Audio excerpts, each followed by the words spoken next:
So back on Friday, a federal judge gave Donald Trump 2 weeks to basically erase his name from the Kennedy Center, where it never belonged in the first place. The judge blocked Trump's plans to shutter the Kennedy Center for what Trump had called a 2-year, quote, complete rebuilding. Trump was so mad, he posted twice about it on Saturday. He, of course, attacked the judge, called him a, quote, anti-Trump hater, and attempted to make the case for his own renovations and control of the Kennedy Center, control that Donald Trump declared one day earlier he would relinquish because the Kennedy Center, Trump said, is a, quote, failing institution. In reality, it was, of course, Trump's control and politicization of the institution that brought on mass layoffs and destruction and dozens of cancellations of performances, which are the lifeblood of the Kennedy Center. But now, according to the Associated Press, this ruling is bringing, quote, hope to artists who had been alienated by Trump's takeover.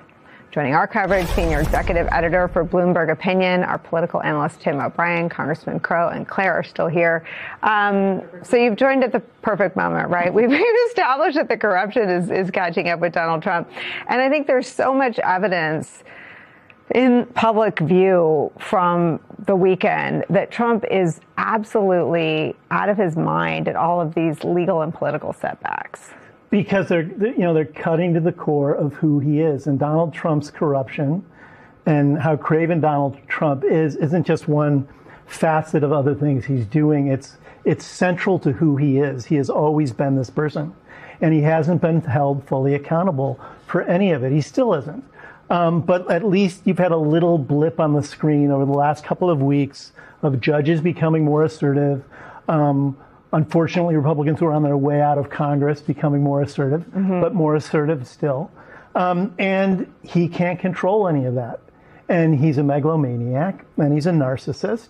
And he's been putting his hands on all of these monuments because he wants to have a permanence in Washington that he probably won't have.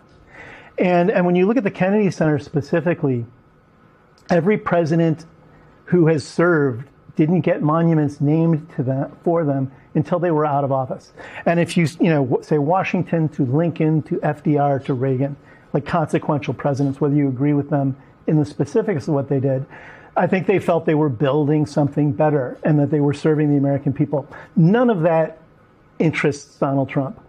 What interests Donald Trump coming into office was what could he take out of it? How could he pad his ego? And how could he pad his wallet? And in the Kennedy Center, it is such a overt, like many recent things, but this particular act is such an overt effort on his part to associate himself with a president who served in a war. Donald Trump actively sought, I think, 5 in all deferrals so he wouldn't have to serve in Vietnam. And a president who died in the service of his country. Donald Trump would never die in the service of anyone else ever. But he wants to be associated with that. And now he's been denied that, and he's doing what toddlers do. He's lashing out because he can't control the outcome. What opportunities? I saw someone said, you should broadcast the removal of his name from the, that there's already such a pent up desire to see the legal defeats restore some of these institutions. It feels like we're not at that part of the story yet. He still, to me, represents a pretty grave threat to our democracy. How do you view these legal defeats or legal setbacks? Oh, absolutely, he's a threat. I mean, we are as a country in a zone of danger right now. Let's make no mistake about it.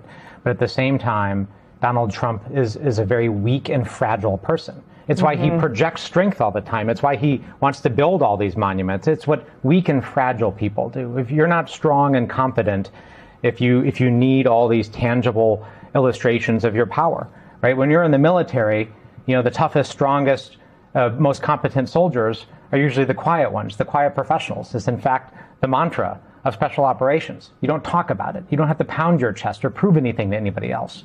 So he's weak, and I think the weaker and more fragile he gets, actually the more dangerous he'll get. So we need to be more vigilant. But our first step needs to be to deliver for folks. Elections are about contrast. Governing is about a contrast, and we're trying to build a coalition right now.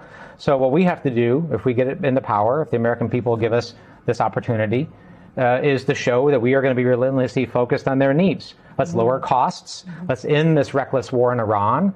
Let's actually protect our military and our service members. Let's work towards balancing the budget. And that will speak stronger than anything else that removes the name of Donald Trump, although we will do that. You do that like on a weekend. Claire, what opportunities do you see right now for Democrats? Oh, I think there's a lot. Yeah. Everybody needs to stay focused on what Jason just was referring to and what we talked about at the top of the hour. We need to do what Ossoff did in that speech. It has to be about you, not about the Democrats. Frankly, the Democrats neither party is very popular right now. For totally different reasons, though, right? No, I think for totally different reasons, but also for the same reason, and that is dysfunction. Right. Most people are not paying close attention to everything. They just know nothing's working. Right. And they know, they're beginning to figure out that Donald Trump is, a con man and somebody who's good at marketing and not much else. But if we don't make it about them instead of us or even him, we will make a big mistake. And the discipline of doing that is hard because a lot of the base wants nothing more than red meat about how Donald Trump sucks. And so you've got to have enough discipline to stay on that message about the health insurance costs, about rural hospitals closing, about input costs for farmers. He sucks at gas prices. How's that? He sucks at gas prices, all of that. But if we have that discipline, I think we have an opportunity to have an election that is going to be striking in the results that could occur. Yeah, it also feels like the debate of 8 years ago, is it democracy or the economy, feels like it has been had, and people now see that anti-democratic practices where you don't listen to the electorate destroy an economy. Recent developments surrounding Donald Trump's influence over the Kennedy Center have become the center of debate in Washington. Trump erupted in anger at a federal judge. What has emerged is a picture of a much larger struggle in American politics. This is not simply a debate about an arts institution. It is a debate about the limits of presidential power, the role of the federal courts, and the extent to which public institutions can remain protected from political influence. A federal judge's decision against plans involving the Kennedy Center generated significant discussion across political circles. Trump's statements and social media posts following the ruling also attracted attention. His repeated comments on the issue throughout the weekend suggested that he did not view the development as an ordinary legal matter. Trump has been at the center of political controversy for years. Supporters see him as a leader willing to challenge the existing order and shake up Washington's traditional institutions. Critics argue that he has sought to expand his influence over major public institutions. The Kennedy Center dispute has once again brought these competing perspectives into direct conflict. In recent months, developments surrounding the center have sparked considerable debate within the arts community. Some artists and cultural figures have argued that the institution should remain outside political battles, while others have maintained that management changes were necessary for the center's future. As a result, the issue has drawn attention not only from political observers, but also from cultural and artistic circles. Participants in the discussion described the court ruling as one of several legal obstacles Trump has faced in recent months. They argued that a series of judicial decisions has complicated efforts to advance parts of his political agenda. At the same time, they emphasized the renewed focus on the judiciary's role in overseeing presidential authority. One of the key points raised by analysts was Trump's public image as a political leader. Having built much of his political identity around projecting strength, questions have emerged about how voters will interpret his reactions to legal setbacks. In American politics, perceptions of leadership can often be as influential as policy itself. Another reason the Kennedy Center controversy has grown so significant is the institution's symbolic importance. As one of Washington's most recognizable cultural landmarks, the center has long played a prominent role in American arts and culture. Consequently, developments involving the institution carry not only cultural significance but political implications as well.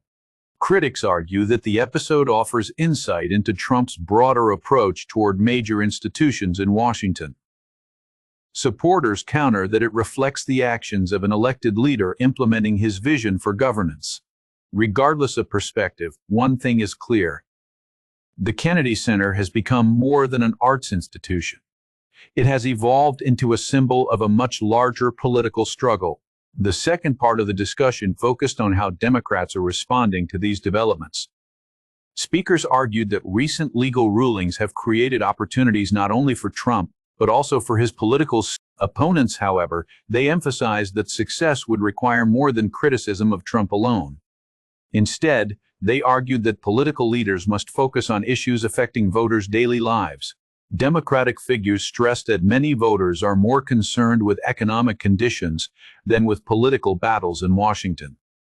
Healthcare costs, the cost of living, energy prices, agricultural expenses, and employment were identified as issues likely to play a major role in future elections. According to this view, simply criticizing Trump will not be enough.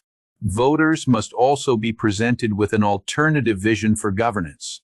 Another notable theme was the state of American democracy. Some participants argued that the country is experiencing a period of intense political polarization and declining trust in institutions.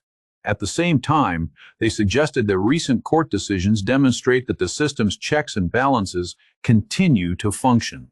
Political observers believe that the legal battles of recent months could influence not only Trump's future, but the broader direction of American politics.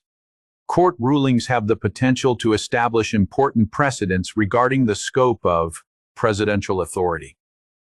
For that reason, many analysts see the current moment as more than an ordinary political dispute. They view it as a period in which institutional boundaries are being tested and redefined. At the same time, Trump's support base remains significant.